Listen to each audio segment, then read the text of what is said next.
Hello, everyone. I'm Daniela Saioni. I run training programs for script supervisors and for screenwriters. And it occurred to me that I hadn't actually done a talk on this specific subject, which can be very important, especially to the script supervisors working in television and for the TV writers starting to work on set or even starting their first time show running. It's happening more and more to my own screenwriting students that they're getting their shows greenlit and starting to work in the industry. So I wanted to make sure, to outline what do we do as script supervisors? Where does the writer's job intersect with the script supervisor's job, and how can we best support each other? And I'm also going to speak on the role of the story department coordinator as well, because it's a very key role, especially in television, with the way that script supervisors interact with the writers. I'm going to show you guys examples of script supervisors' notes. So a lot of writers get involved in the edit of the show. So I'll show you some examples and then we'll take Q&A. I am a member of the Writers Guild of Canada. I make most of my Writers Guild income as a story editor. I have private clients in film and television, and I also train story editors through an annual program called Story Editors Studio. But for 32 years, I have been a script supervisor on major motion pictures and television series, and I have a lot to say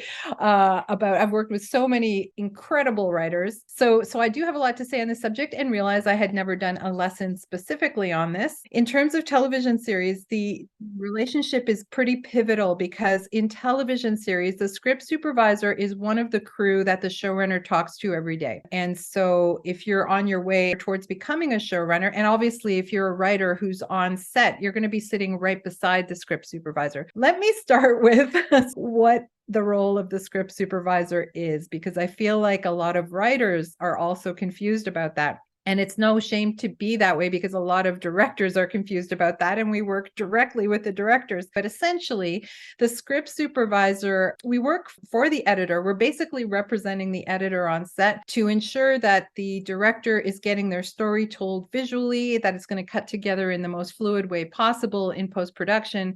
Because as you know, we shoot films out of order. They sort of are like a jumble of shots that are going to eventually come together to feel like a fluid film or television series.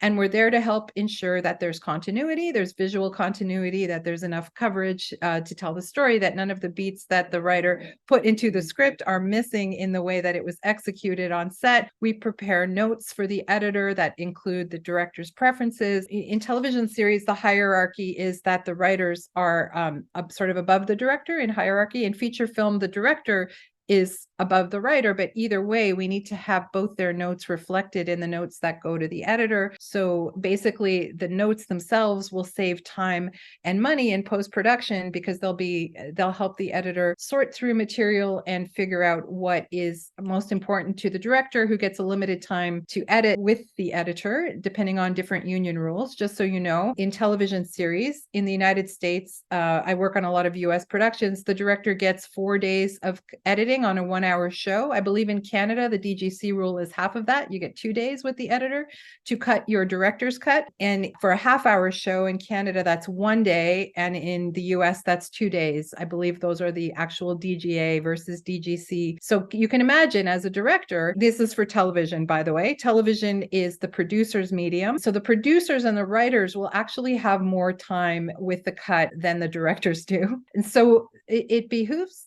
the director, obviously, to have clear communication with the script supervisor about their preferences. The purpose of our role historically has been to save the production time and money in post-production by troubleshooting stuff in advance in prep and on set that will affect the edit later on. And so we're really there as a money saving. But believe it or not, it took me a while to learn that. I found the literal definition of our job in the year 2000 after several directors asked me, how would you define your job? Because even they didn't know, right?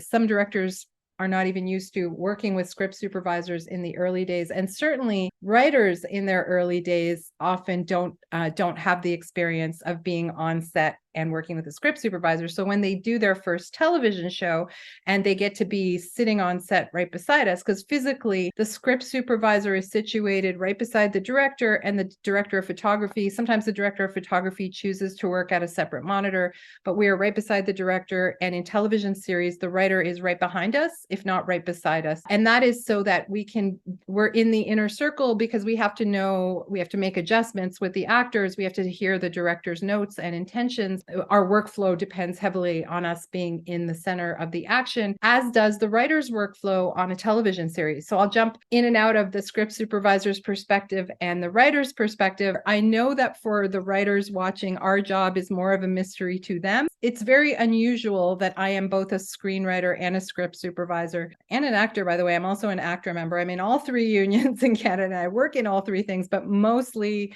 for the longest time, I was a script supervisor. A lot of times you see script supervisors moving on to directing. That's the most common career path, but I've always been a writer performer. I was a stand-up comic for so many years.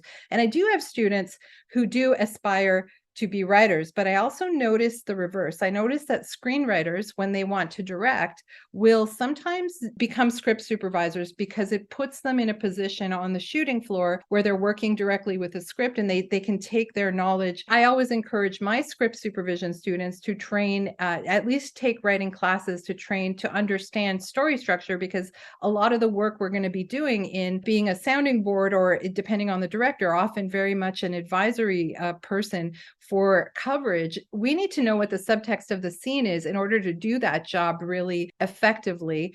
And sometimes, especially in television where we don't get an extended prep period at all directly with the director, as we do in feature film, the writer's presence on set is so important, because often even the director on a TV series will have occasional questions for the writer about subtext, and that will impact how a scene gets covered and what shots do we need, what shots don't we need, and is it important that they say something this way or not. We'll talk about dialogue adjustments on set today as well, because that greatly impacts both of our roles as writers and as script supervisors. So the difference in film and television, either way, the script supervisor, actually, technically, we work for the producer. The producer hires us. The producer is the one we report to. We also report to the editor, and we have a continual open line of communication with the editor, but we work with the director. So it's an important distinction for those who are directors, because sometimes directors feel that they get to make the final choice in hiring us when it's not television, because feature film is the director's medium. But it's just important for people to know that we report to the producer. So I say that because sometimes as a script supervisor, directors have asked me to lie about things, and I can't really lie to the producer about anything because they're actually the one I'm working for. And mostly that has to do with things like timing a script and all that. In feature film, it's the director's medium. More and more, I'm seeing the writer on set in feature film, which is not something that I saw for the first, 25 years of my career. Usually the writer is nowhere to be seen on a feature film set, but more and more on Shazam, we had the writer on set full-time, Henry, almost full-time. On 3 to Tango, which was shot in 1998, we had Alina McKenna not only on set with us for the whole shoot. She eventually went on to write Devil Wears Prada, but we had a 3-week script workshopping process that she was at and I was at as the script supervisor. Back then, we did not have the position of story department coordinator. Now, in that workshopping process, the story department coordinator would be with us. Okay, so that feature film is very much the director's medium. The writer may or may not be there. It's less common in Canada, but I did see it in my early days on lower budget Canadian films. Now I almost exclusively work on US productions when I script supervise. As a writer, I'm more often on Canadian, almost always with Canadian clients and European clients. In television, what's really important for the script supervisors to know is that there's a much deeper level of a writing department that exists that start working well before we do. In Canadian shows, the writing departments are much smaller, so you're not going to see as often the writer on set with you, which is a problem. I think it's a problem, having experienced it both ways, where the writer is on set with us full time on American shows. So I did the first 4 seasons of Suits. I did the last 4 seasons of Soul Food, the series. I did the first season of Covert Affairs. These are American shows where at least one writer was on set with us, if not, and or the showrunner on set with us all the time. And this made a huge difference to the workflow in terms of the quality of the output, the efficiency with which questions could be answered, all of that. I did also work on People of Earth. That was a heavily improvised show because we had a lot of the cast of The Office and we had SNL. We had 9 main players, mostly improvisers. As you can imagine, it was a huge challenge for both the writing department and the script supervision department. In a writing department, there's a whole hierarchy that you should be aware of. That there's entry-level PAs that not every writing room in Canada has, but definitely in the States, there's entry-level PAs that are working towards becoming staff writers. The first sort of position that we usually see in both Canadian and US rooms is the story department coordinator, I guess sometimes called the script coordinator. That very often gets confused with our job as the script supervisor. I've seen it confused in credits. When people send us the credits, they'll often credit script supervisor, script coordinator, or story coordinator underneath us, but we're not in the same department. The story department coordinator is working with the writers. We're working on set with the director. So it's a very different role. The story department, and by the way, on my YouTube channel, I do have an interview with story department coordinator on Blackish and worked his way up to co-executive producer. That is considered an entry-level position in the writer's room, but also a training ground to get to staff writer, to get to producer. And there is a hierarchy. You usually start as a junior story editor. That's usually like a junior staff writing position in a television series, whether it's US or Canada. And then you work your way up to staff writer, producer, co-producer, co-executive producer, executive producer, showrunner, right? These are all levels of credits that writers get as they ascend in the writing department or as they're hired in. If you get someone super experienced to work with a showrunner, sometimes they get a co-EP or co-creator credit. So as the script supervisor, I've often had the most contact with the showrunner and with the story department coordinator. So those are the two. And then everyone in between, I kind of meet them as they come to set. Usually if it's their episode being filmed, or if it's someone high up who has to replace the showrunner because the showrunner needs to be in post-production or somewhere else, that's how I'll meet them directly on set. It's not as common in Canada to see that, as I said, which I think is a detriment. My friend James Hurst did explain to me that because the budgets are so much lower, he as a showrunner needs as much of his team in the writer's room as possible until you get to a certain point in the season, because usually there's a period of breaking story, which might last 4 weeks. It might last 6 weeks. It depends on the budget of the show, where all the writers are present with the story department coordinator. The script supervisor will be hired at some point in that process because we usually get hired, like, let's say a month before we go to camera. Sorry, story is broken long before a month we go to camera. But what I was lucky enough to do on Suits was fly to Los Angeles to witness the story breaking process. They knew that I taught screenwriters. They knew that I was story editing, and they invited me to do that. But it also greatly helped me, just as a script supervisor, to see the story breaking process, to get to meet all the writers and understand the hierarchy of the room and how much work goes into every single decision about every script. If you are script supervising on a television series, especially if you want to become a writer, or if you're looking at, towards creating your own content, definitely ask if you can go and witness, be a fly on the wall in the story breaking process. Of course, every room is run differently. It's up to the showrunner how they're going to run the room in terms of who's standing at the board, writing the notes on the board. Sometimes it's a more senior writer. Sometimes it's someone more junior. The story department coordinator is usually at a table with a laptop, writing down everything, all the suggestions, transcribing things from the board, organizing what's called a show Bible. As a show is created and developed, more and more information goes into this master document called the Bible, where we have all the characters' backstories, everything about the world of the show. That keeps growing and growing. And with each new episode that is written, or stories that are broken for a season, more information keeps going into that Bible. I've never actually asked for that Bible as the script supervisor. It's not something that they show us. It's usually something that all the writers have access to as new writers get hired and brought on board new seasons, or if writers need to check, has this storyline ever been done, or what's the story with that character? The story department coordinator is the keeper of that document. The other role that they have, a very important role, the main role that they have, is keeping a copy of the script and updating it with each new revision. So that is very important for the script supervisors to know, because when we get hired, one of the first things we need is a copy of the script in final draft format. If Final Draft is the tool that the show is using, most shows do use Final Draft. Some of them use Fade In, and some of them use Screenwriter. There's a few others that are like outliers, but usually Final Draft is the one. The reason your script supervisor needs a copy of the script in Final Draft is, I hope you guys are aware of this, but many times writers are not. We are required to create an as-read script, which is separate from what the story department coordinator's work is. Our as-read script reflects the way that the script was spoken on set, and it's used for post-production editing purposes. It's going to be tied to the master of every, revision that comes out, but then it's going to be edited and augmented because the editor needs a very precise document to work from. And in prep, we want to, as script supervisors, definitely, usually it's the showrunner who hires us. Usually when I'm interviewing for a television series, that the showrunner is the first person I meet. There's been a more recent development in the past 15 years in television where there's also a director showrunner, and that's more common in the US. Now I think it's common everywhere, but 15 years ago, it started to be a thing in the US where there'd be the creator showrunner who is a writer, and then there'd be a director showrunner. And we would often interview with both of those people when we script supervisors were being hired on a television series. On Suits, our showrunner was on set with us pretty much every day. And when he couldn't be, he would send his co-executive, who wasn't a first-time writer, but he was a first-time showrunner. This is a whole brave new world in a good way,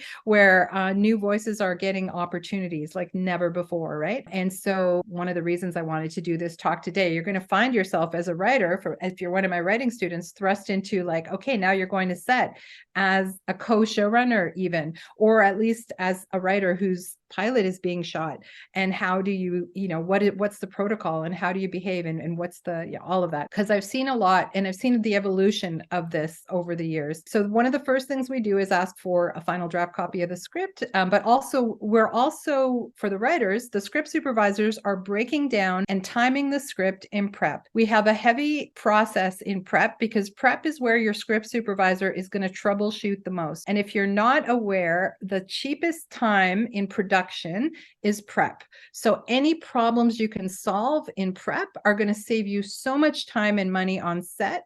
On-set production is the most expensive time in a show because you've got locations, you've got crew and cast and equipment. All of that is so expensive. So whatever we could clear up in prep was going to save money later on. Don't underestimate the value of open communication with your script supervisor, and script supervisors, don't be shy to ask those questions in prep because there's no such thing as a stupid question. One of the first things that script supervisors do before they time a script and break it down is they'll have a series of logic questions for the director. In television, because the director is the guest, I often that document is actually going to the story department, to the showrunner via the story department coordinator. In fact, the protocol that I like to see, like the procedure that I like to see, is I email the showrunner and CC the story department coordinator because they need to be on the same page as the showrunner and all the writers when it comes to anything at all about the script. Any script questions. Some shows, the politics will be different on whatever show you're on. Sometimes showrunners will prefer that the story department coordinator collect all these questions and bring it to them all together. And sometimes showrunners just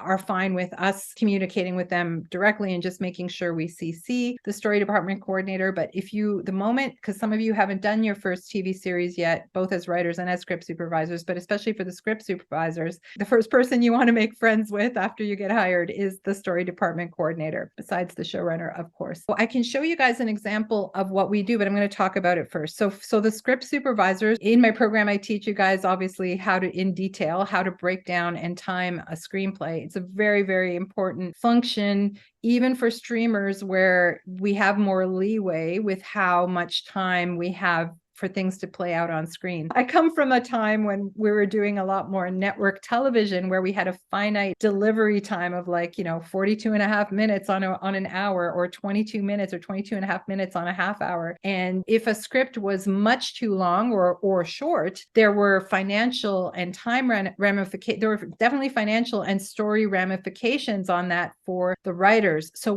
besides that logic question document, which is going to say, well, why does on page 2 she says, meet me tonight, but it's a different story day when we're on, that's the scene that they're talking about. Like the writers can expect to see questions like that from your script supervisor, because the script supervisor first reads the script as an audience. They're one of your earliest audiences, and we're used to reading hundreds of, if not more, hundreds of scripts at least, and we will be a very astute audience. And we're also used to reading scripts from a continuity perspective and seeing what bumps us on a logic level for sure. So those kinds of questions become very valuable to the writer, of course. Hopefully they are, right? They're certainly one of the first things I've been asked for them in interviews. I worked on a feature with Zoe Lister-Jones, and she's like, that logic document, can you do that first? And I had already done it by the time I went to the interview. I had like 40 questions for her. By the time I said, I'll just send it to you, I've already done it. And she hired me on the spot because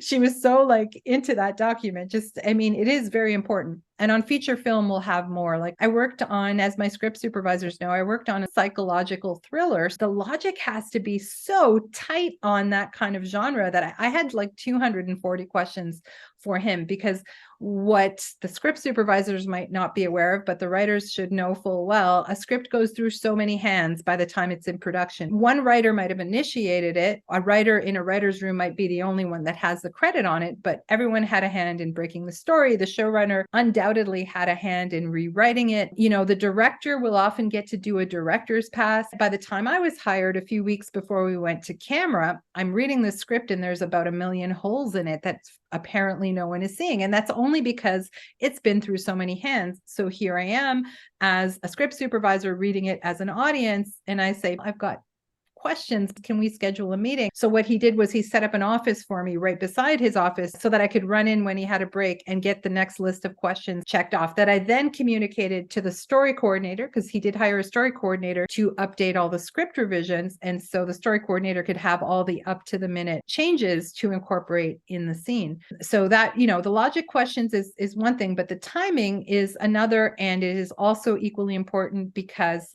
let's say, if you have a feature film that has to be distributed, there's a minimum requirement of screen time, right? It might be 85 minutes. It has to be at least 85 minutes to qualify for the distributor. Even if it's a streamer, streamers have a lot more leeway, as we know, right? But let's say your budget is 15 million and you have a screen time estimated by your script supervisor who's very used to timing things and usually can be trusted. I used to get hired just for timing things.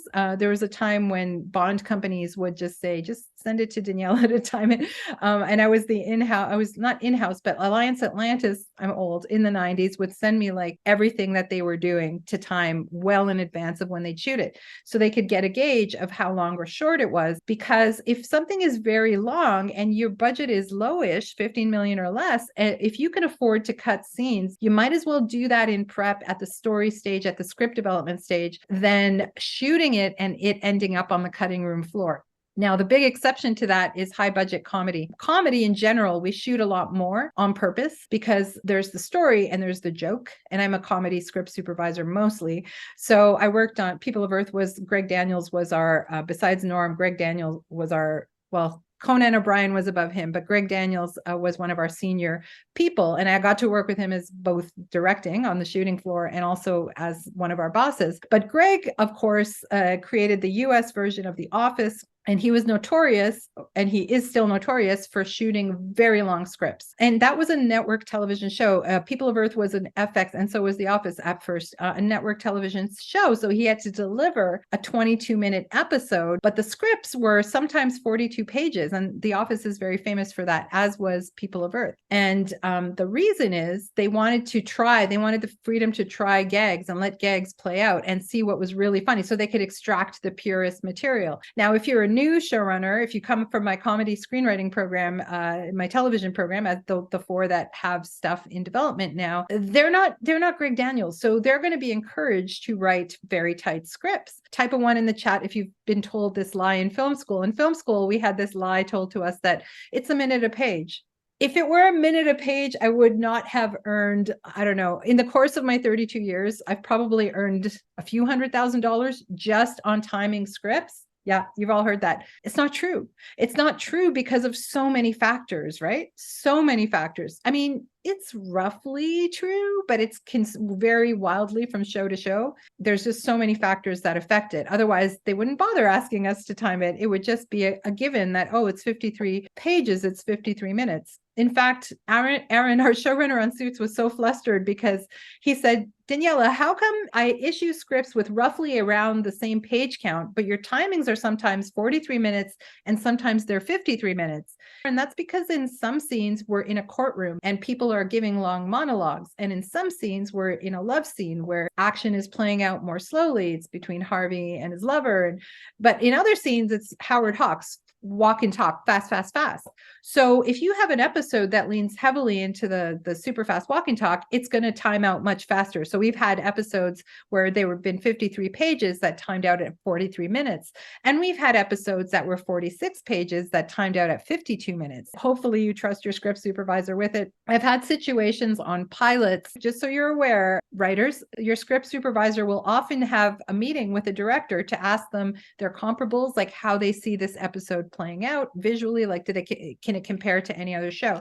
So when I did that show, the director said, look at the pilot for Dexter, which I hadn't seen. He said, I'm going to base it on that pacing. So really look at that. And I said, okay. So I watched Dexter and then I timed the pilots and I said, okay, it's like 59 minutes, which is quite long, right? Because that was for network television. And the producers are like, we don't believe you. We don't believe you. And I was like, okay, well, I'm just telling you, I based it on what the director told me, how he was going to shoot it. And he was a feature film director doing television for the first time. And so they had their script supervisor from time the script as well, and hers came out 10 minutes shorter than mine, so they didn't cut any scenes or anything. They said, no, well, we agree with her. I was like, okay, but it's not about her or me, it's about you need to have this discussion with your director because he knows how he's going to shoot it, and that other person who timed it wasn't privy to that conversation. So I'll guess who was right.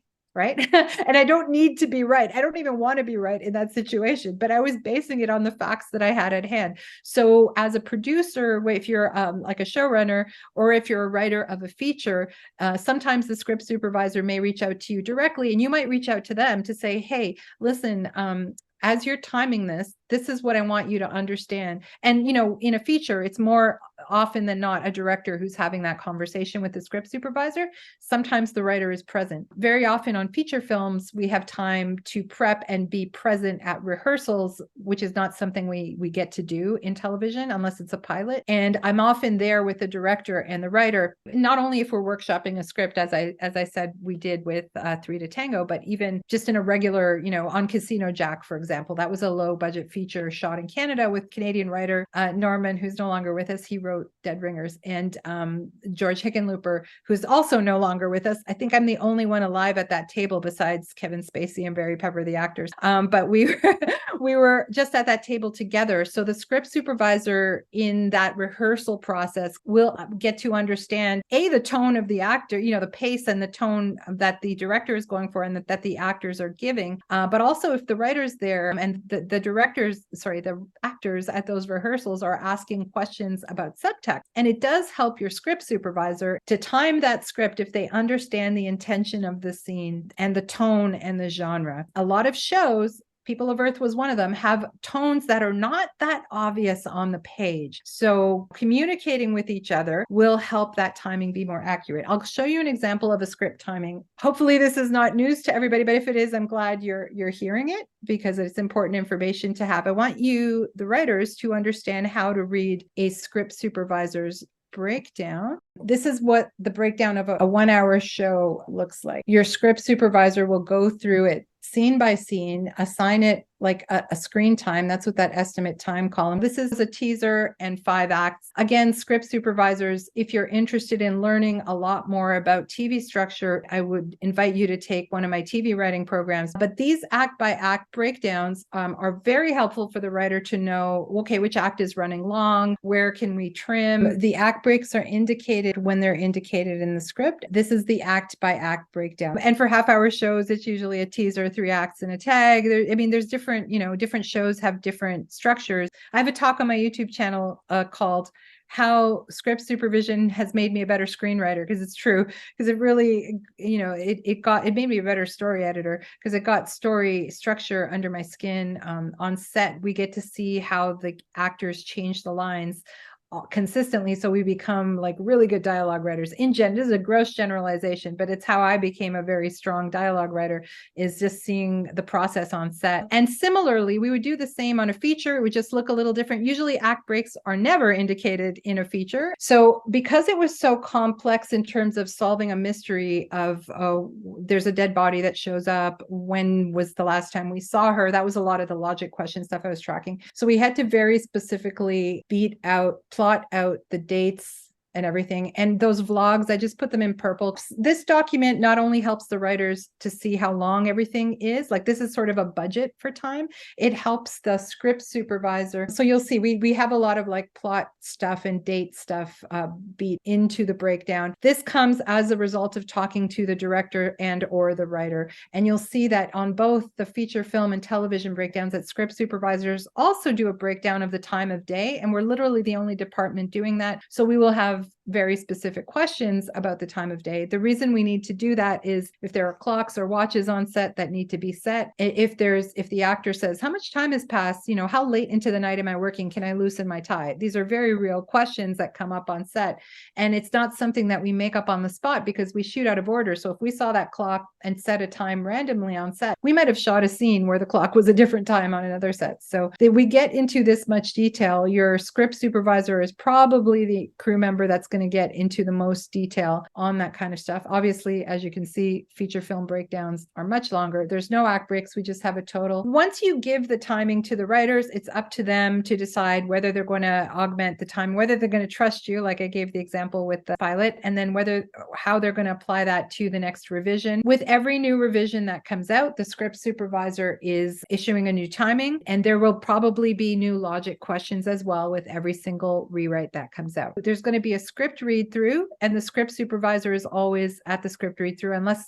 for some reason it's television and we're shooting. Sometimes script read throughs at lunchtime so that the script supervisor and other crew members who were on the shooting floor could attend, and all the actors. Often that's how it's done in television. You can ask the script supervisor to time the read through, but it's not going to be reflective of the actual time. Okay, I just want you to know that, because a lot of writers don't know that, and they'll say, oh, the script read through was only 40 minutes. Are we short? And you're like, no, because it doesn't take into account dramatic pacing. It doesn't take into account the visual transitions. If there's a chase scene, it doesn't take that into account. So you can ask your script supervisor to time it, but it's kind of a moot point. It's always going to be longer than what the read through timing was, always. So it's not really like a clear indicator, their actual timing that they took the time to act. They read it. We read it out loud. In my program, I go into detail about all my timing secrets, but we read it out loud and we take the genre into account. We take into account how the director is going to shoot it if we know, or we take into account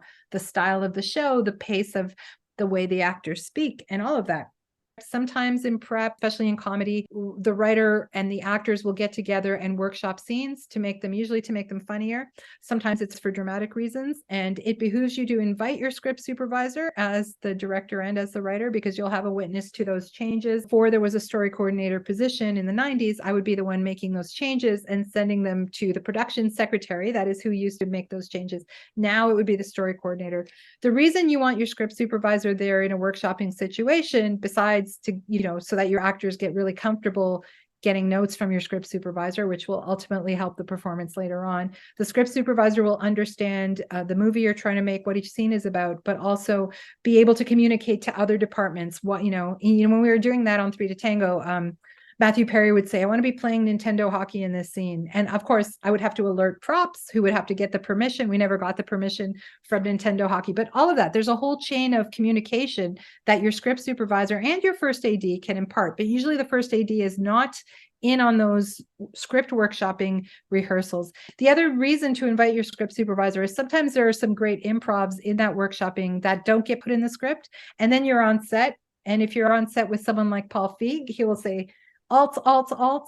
A lot of the great comedy directors will call for alts on set. And that means and this is good for drama too. On Suits, we would do this sometimes too, where we make sure we get at least a couple of good takes on book as written, then we'd get improv takes, and sometimes your script supervisor will say, oh, remember in the workshopping when he said that and we all laughed, but it's not in the script. And they'll remind you of that alt. And that's another good reason. Okay. So that's sort of how we intersect in prep.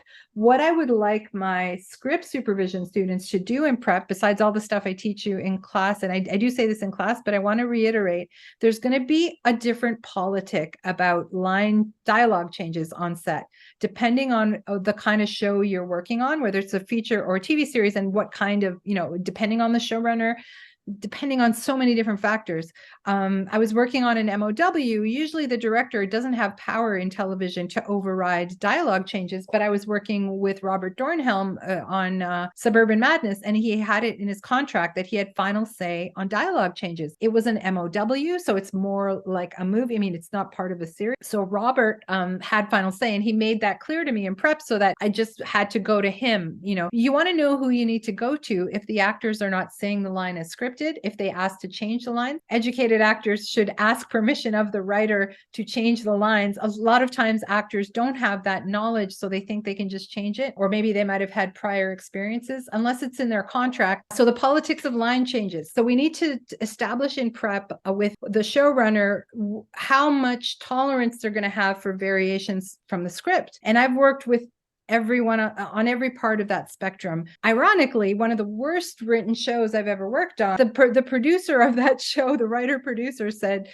you need to phone me in Los Angeles. If I'm not on set, you need to phone me in Los Angeles with the exact how the actor wants to change the line, and only I can approve it.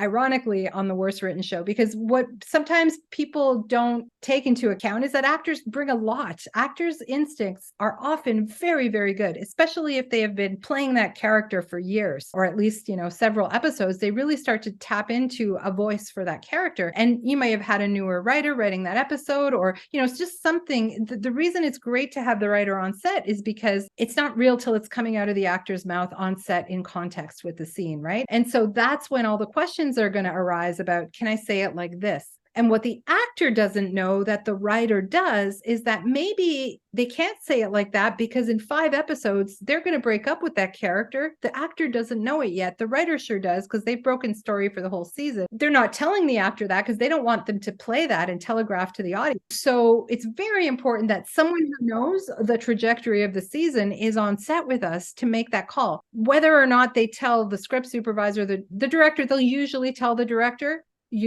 but they won't necessarily tell the actor most of the time. So the writer or the showrunner might be the only person on set with that information. So when an actor says, can I just change the line like this? What that actor might not know is next episode, there's a callback to that line exactly as it was written. And it's important that it's written that way.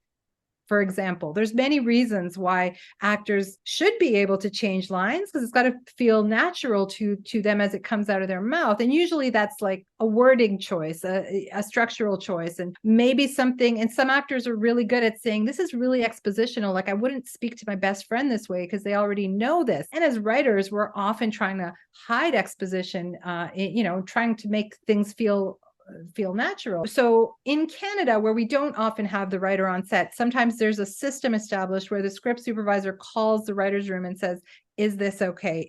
As you can imagine, that sucks up time on set, and time on set is very expensive, which is why I'm a big advocate and lover of having the writer right there with us. There's another thing, like the script supervisor does not have the authority to say, yeah, you can change it or not. I gave an example. Yesterday, we had this question in my script supervision program because I do weekly live Q&As, and someone said, what if an actor refuses to say the line is scripted and there's no one around to ask? Do you have the power to do that? And I gave them an example of a show called Earth Final Conflict. Gene Roddenberry's grandson created that show. He was almost never on set, and the script supervisor was always on set, and he entrusted her with the power to tell the actor, yes, you can change it, or no, you cannot. And he informed her about, storylines that were coming up. I don't think it was as serialized as a lot of the, as Suits was, for example. But what they did to make sure that power was real is they gave her an associate producer credit so that she had, and her as an associate producer. That encompassed part of her role to be able to have the power to say, yes, you can change that line or not. I mean, listen, very often showrunners do trust me with that, but it's not something that actors will necessarily trust from you, especially if, let's say they're a star who's a guest star. The main actors will usually trust your word on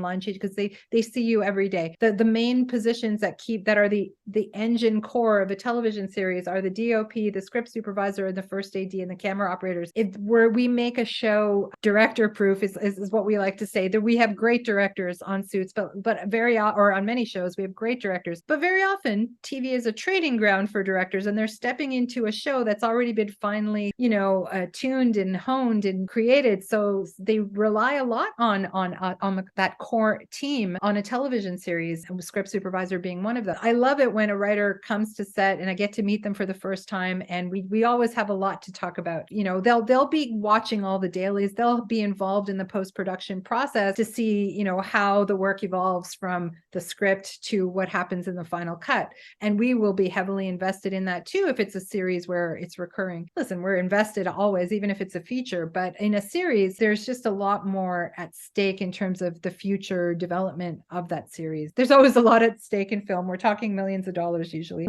But the politics of that. So some politics will be as extreme as you have to call me in the writer's room and get approval for every word. Not every actor knows that. And to an actor, we're not someone in charge, like a producer or a director, and a director even doesn't have that power in television. And sometimes actors don't even understand that if they're new to television. It has to come from a producer, that right to change that line. We can only report and say, listen, the line was not said exactly as written. This is how it was said. That's where our job is to tell the director / producer / writer if they missed it. Well, there'll often be a back and forth where I've got headsets on, the writer's got headsets on. We'll do it. I'll turn to them and I'll point to, like, did you hear that? They didn't say that as written. Should I go tell them? And listen, some writers don't understand the actor's process. It behooves all my writing students and any writer here to understand the actor's process, either by taking acting lessons. A lot of actors make great writers, so a lot of actors do write. It's not about getting the words perfect, right? It's about getting the performance. If you don't have a performance, you don't have a film or a TV show, as I say. Anything else can blow up. The second most important thing is the script. You can have a mediocre script and a great performance and have a movie, but you can't have a mediocre performance of a great script and have as much of a movie. I don't think so.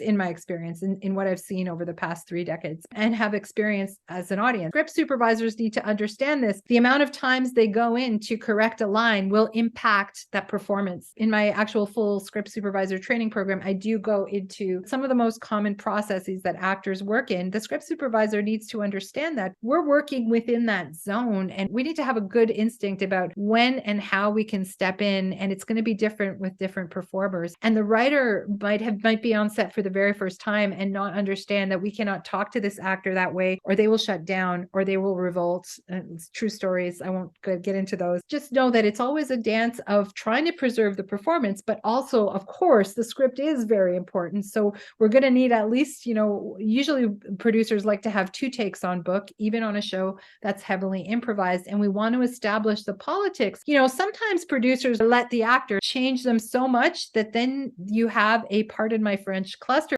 in the editing, because if people are trying to out improvise each other, and it was extremely difficult to keep track of the improvs, and we had 2 cameras, but sometimes we'd have 3 people in an improv, so we couldn't get them all on camera at the same time. So the way that they phrased something would have an impact on the reverse angle, and we didn't have time to play back everything. I am superhuman enough, but I'm still not magic. Sometimes script supervisors say, what do we do in that case? You do the best you can, and then you bring, in my case, I brought the script department. We had a Canadian script department coordinator and an American one in the office. And I brought the Canadian story department coordinator down on the floor with us. And he and I were both chasing every ad, threads were getting lost, and great moments had to be cut out of the show because we didn't have a proper response in the dialogue. And everyone was doing their best. We couldn't stop. Some shows you just don't have playback. It's not part of the budget. On feature films that are medium to high budget, you're probably always going to have playback. But on low budget features and on a lot of television, television, you're not going to have a playback operator there. They can play back footage on the camera, but that's not going to have the sound. So you can go to the sound recordist.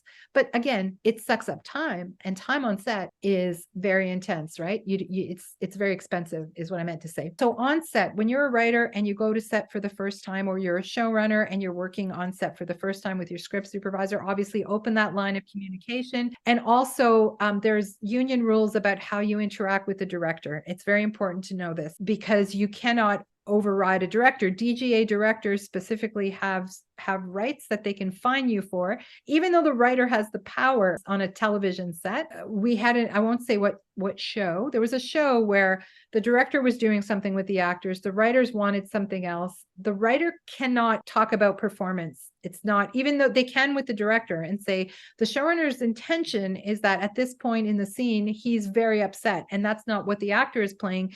Can you direct him that way? Because it's going to bite you later as a director who has to report to the showrunner who wants that beat in there. The director may respectfully disagree, which is their right as the director. Just need you guys to understand these politics, because it's going to impact your role as the writer on set. And as a script supervisor, you're making notes about this too, because we have to remind the director, okay, there's a beat in the script that says he's very upset, but he's not playing that. Are you sure? Do you need a take like that? We have to ask the director this, because we're trying to protect that director, right? And we're also trying to protect the integrity of the story, telling the way that the showrunner wants it to appear at the end. The director is allowed to disagree. The director is allowed to, as per the DGA rules, and I think the DGC would be similar, a writer can't go in and start directing performance. That's not how it works. The writer might say, can we do a take where there's a reaction like that? And that's very often how we do it. If there's a disagreement, the director will say, okay, this is for the showrunner.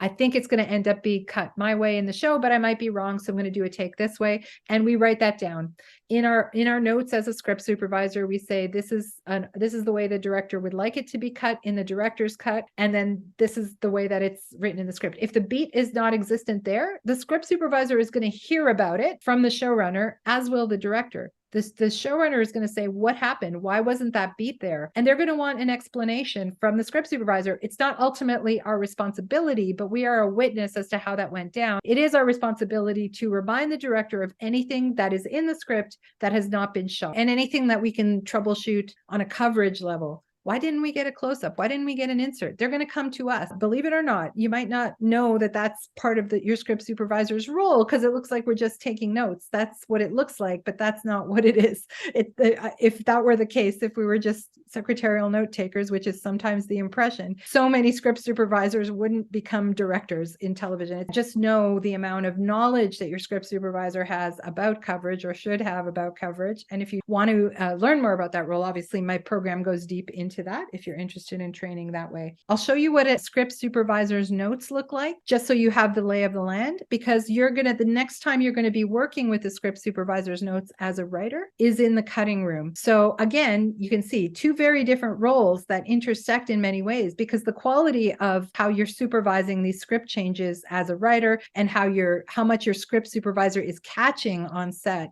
This is very important interplay in terms of the final product, and the quality of the interaction between the script supervisor and the director, and the script supervisor and the actors, is huge to you as a writer showrunner. So this is all a very important ecosystem. So I'm actually surprised I haven't done a talk about this in the past. But in post, the script supervisor does not work in post. You're literally working with the notes they created on set, and you're relying on them to be thorough and accurate, and you're relying on them to have caught as much as they could catch about the continuity, about the shots. As I say in my program, shit happens. There's a lot that happens that is well beyond any of our control. Sometimes an actor gets sick and we can only shoot what we can shoot. There's sometimes, you'll get to the cutting room and realize, the performance was really that wasn't really the take. It was that take, but we matched all the continuity to that other take. So shit happens. Stuff has to get cut together that was discontinuous. Every single day, your script supervisor is putting together a massive package of notes. People think that this is all of the training, that if once you learn how to do the notes, you can be a script supervisor. Not the case in any way. But this is just a fraction of our work, and it's very important work. This document is called a top sheet. It's very important to the showrunner and the production office. It's basically showing them the amount of screen time we've shot every day, how many setups we've done, did we complete our scheduled work, and what our projected running time is going to be. Of course, I train the script supervisors how to do this. Usually you guys I'm speaking to the writers and showrunners in the group. You're very concerned with the projected running time. How far off the mark was the estimate time? In this case, we're a little bit longer, but not by much, like 50 seconds over. We do this every day. Every day we've got a top sheet summarizing the whole day. The editor will look at this to see if we shot what we intended to shoot or if we think anything's missing. This is what's called a shooting log. It's the next thing in the order, and it's basically every shot we did, slate by slate, in the order it was shot, with a description of each shot, the camera roll, the sound roll, the number of takes. On this document, which is called a facing page, you'll have this facing page and line script. The reason this is called a facing page, in the olden days when we used to print things out on paper, they would get put into a binder. The binder would open on the editor's desk. On the left-hand side was this facing page, and on the right-hand side was the line script. So this is the facing page. You'll see not every take is circled, only the director's select takes are circled. There's information here. So if you have a note as a writer for your script supervisor, or as a director for your script supervisor, they will put that note in the comments. That comments section will have director's preferences, technical glitches, any dialogue, things that happened, the shot description, the lens that was used, etc. This is what it looks like on the right-hand side of the page. This is like the line script. This showrunner's preference was that I put any line changes on the side in red. They're actually in red. They're photocopied now, so they're not in red, so that he could see in the cutting room how they changed the lines specifically. And I have a whole system of, if they only set a line differently, sometimes they'd be in round brackets. If they change the line permanently, it's in square brackets. Like, I had a whole system. And because of this showrunner's preference, which sometimes happens in television, the line changes are on the side of the page. In most cases, and certainly in feature film, I go right into Final Draft and retype the changes so that stars appear on the side. I make a header that says as read script, so it's not confused with an official writer's draft. And I put a very big note on the title page saying, as read script, as prepared by the script supervisor for post-production purposes only, because I never want that to be seen as the official, writer's draft. That's a whole political thing with the WGA or the WGC. It is for post-production purposes only. So who this line script is for the editor and the director and the showrunner to have, basically this is like a score. Every single line represents a shot. There's a slate number at the top. The straight line means everything underneath it was seen on camera, and the squiggly line means that was off camera. So it was someone's reaction. Often there's more detail here, like wide shot, medium shot. But in this case, they just wanted the number. And on the facing page, they would look at what the shot was. Very, very minimalist. I'm just going to show you, this is like a 24-page document. This is a lot of work. We would shoot about 7 pages a day.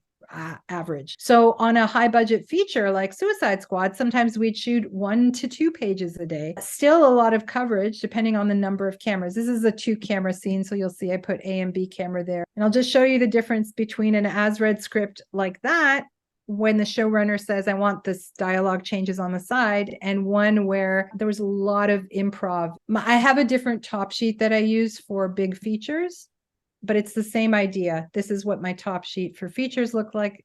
I train my students in both. It's the same idea. It's just formatted a different way. And there's a lot more room for a lot of VFX information because I work on a lot of blockbusters and stuff. And again, that projected running time is an important number. So I have it nice and huge. Shooting log, right? Same.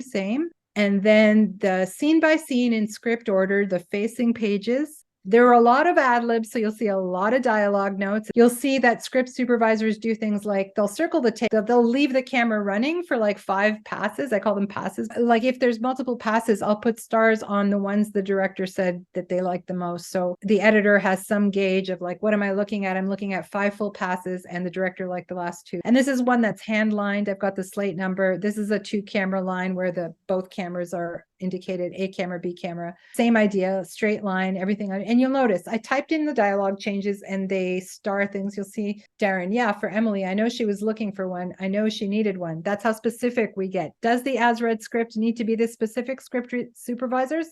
Yes, it does, because there's an editor, and sometimes an editor will give you a break and say, listen, we can have the assistant editor take the time to go through all the dailies and do this. But very often they do not have the time, and they expect us to be as on point as humanly possible. So there's many ways that scene went, and they can tell by my stars, and by my square bracket, round bracket, slash, slash, slash, go into this master document and you'll see editors as read script based on the yellow script draft. Normally the writer specifically doesn't get a copy of the as read script unless they ask for it. And Greg Daniels, the minute we wrapped on season 2 of People of Earth, he said, "Where's that script? I need the script with all the jokes." I said, "My as read script? Yes, no problem, sir. I'll get it to you." Of course, as a showrunner, he would have access to it in the editing room, but he was directing that episode, or was that at the end of season 1? Anyway, whatever episode he directed, he personally, part of his process as a director is going through every joke in that as read script, and you had better believe it has to be as accurate as it can be. That's pretty much what I wanted to tell you about the intersection of our roles. If I've missed anything, or if you want to know about anything else, I love questions, so feel free to ask me. I did want to say that I do have very detailed training programs for both script supervisors, television writers, and feature film writers, and I have a story editor studio program. If you are ever interested in training in all those things, I have successful alumni in all of those programs, but I have been training script supervisors since 1995. So that is by far my most established program. All right. Any questions? Melissa, on set, do you do those squiggles digitally, or would you always do a handwritten version? Great question, Melissa. I check with the editor based on what their preference is. So a lot of editors, believe it or not, prefer the handwritten one. But if you want to do it digitally, there's different software that can do it. I personally prefer to do it handwritten, and a lot of editors that I've worked with have preferred. The script supervisor has a meeting with the editor in prep to discuss that and so many other things about how the workflow is going to go. Kat, I'm a bit curious about how one transitions into writing. And great question. Yeah, because it's to directing, it's super simple. If you know you want to direct, and if you know you want to direct television specifically, you would be a script supervisor, get on a TV series, and put it in your deal. So I can give you I give a bazillion examples on my YouTube talk, why script supervision is a path to directing. Just go into YouTube and type that out in quotes. It'll take you to my talk. There's about 10 of my students in Canada who became directors by being the script supervisor on a television series and saying, "You know what, season 2, I would like an episode." I had a student do season 1 of, and she launched her US career. You can ask to direct the insert unit. That's sometimes the way people start. But writing is it's not a natural transition, believe it or not, from script supervision to writer. There are at least 2 script supervisors who've won Best Screenplay Oscars, okay? So I'm not saying it's an unnatural marriage of talents. It's a very copacetic, I don't know what the word is. It's a very related, although they're different jobs.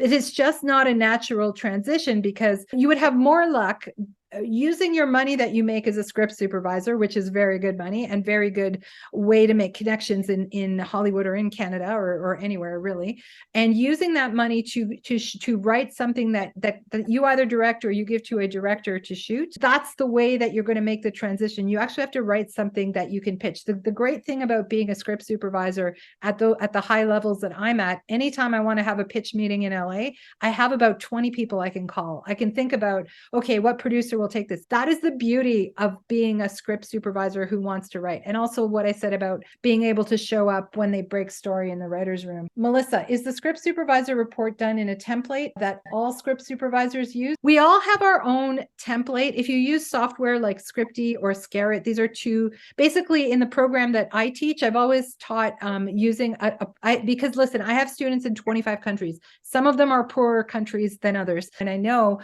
that my process is really fast and editors love it. So I use Open Office, which is $10 a year shareware, so that any of my students can use it. And I give my students all the templates, but you can create your own. They're highly customizable. There are universal things that are in each form, whether you're using Scripty, Scarrett, creating your own. You can create your own in FileMaker Pro, in Microsoft Office, or in Open Office. Open Office is the cheapest. So there's things that every editor expects to see in those forms, and you can customize them by the editor's preference. It's always good to hear you talk about what you do, Daniela, because we don't know what we don't know.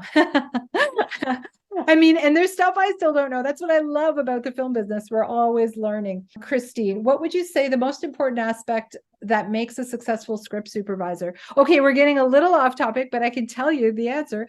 There's not one thing. Basically, just like with my writing students, script supervisors and writers have different strengths and weaknesses. So it's about finding out what yours are, understanding what the job will require of you, and strengthening those parts that aren't. Okay, I can tell you a secret that's not a secret, because I used to tell everybody when I was a stand-up. I have horrible eyesight, witnessed by these crazy glasses, and an even worse memory. You don't need a photographic memory. What you do need, I think, you need to be able to edit in your head, which is why I focus so much on coverage. You have to be a kind of a psychologist in a way. You have to understand human nature, because you have to work so closely with directors and actors and all different kinds of people and help them get the best out of them.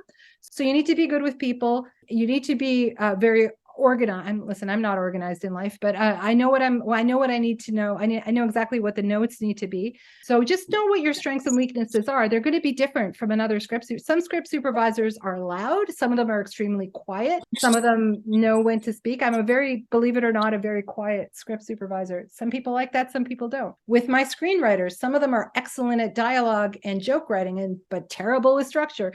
There's always going to be something that you have to compensate for. You just need to know what's missing. Is your training live or recorded, or both? It's both. Alexia, I have most of it is recorded. So the core training is recorded. I keep expanding on it with live trainings like this, and I have weekly live Q&As. Sorry, I'm having a hot flash. The beauty of live training. And so the weekly live Q&As, and we, live feedback on your homework, where I tell you like how you did. There's homework in the class. It's a certification program. The pre-recorded training is now sitting at 52 hours. Sometimes you'll see the training delivered live, and then it gets uploaded into the program as a recorded piece. So it is both. It's very fluid. It's an ever expanding universe. But mine really focuses a lot on strategy, like how to strategize on set and how to strategize your career, as well as our work with the director, because that is the thing that elevated me in my career. And I was very fortunate to have a really robust career. I have students in probably every major city now in North America, and also in the UK and different parts of Europe. If you're ever looking for a script supervisor, I have a gig list for my alumni. And Ontario people know about it because they've been coming to me for years to place my students on their indie movies, and even sometimes on their union movies. But if you're in LA and you're seeing this, I would love for you to reach out and say, send me one of your director whispers in LA. There's a lot in LA, Atlanta, Vancouver, Montreal, Toronto, all of the above. Certainly a lot in London. I have placed people on shows in Morocco, in Cuba, because Canada does a whole bunch of co-productions all over the world. So I will get often co-productions that are in other countries. It's a big network. It's a big community. Thank you so much, and enjoy the rest of your day and enjoy your careers.